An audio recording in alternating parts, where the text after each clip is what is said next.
À un moment donné, moi, j'ai décidé d'analyser ce qui se passe autour de moi et de me dire, moi, je veux quoi pour ma vie? Est-ce que je veux ça? Vivre dans les mêmes choses comme ça? Est-ce que je veux tout le temps prier pour les mêmes choses qui n'arrivent jamais? Parce que je voyais beaucoup de gens assis, qui étaient depuis 15 ans, d'autres étaient 10 ans, d'autres étaient 13 ans. Ils avaient les mêmes prières, les mêmes scénarios, rien, la vie ne changeait pas.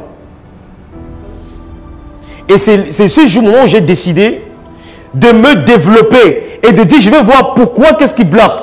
C'était un problème au niveau du mindset, de la perception et de l'état mental. Parce qu'en fait, pour avoir tout ce qu'il voulait, pour avoir tout ce qu'on veut là, la majeure partie de vos prières, c'est de vous lever et travailler. Hein. C'est fini. Hein. Vos prières sont résolues simplement. J'ai compris ça. Et ce n'est même pas un problème lié seulement à nos problématiques internes religieuses. C'est un problème lié aux États africains. C'est un problème plus grand. C'est pour ça que vous avez vu aujourd'hui, j'ai la hargne. Quand je parle à mes frères africains, je dis il faut travailler. C'est parce que j'ai expérimenté ça dans ma propre vie aujourd'hui. À partir du moment où j'ai pris conscience, je me suis mis au travail, la stratégie, le développement, les résultats ont augmenté, je n'avais pas besoin de prier. Je ne prie pas pour ça. Est-ce qu'on se comprend? Je ne dis pas que la prière n'est pas bonne ou mauvaise. Ce n'est pas ce que je dis. Mais je dis qu'il y a des choses pour lesquelles j'ai appris à les obtenir simplement par la force du travail. Et parce que je me suis développé, j'ai changé ma perception des choses.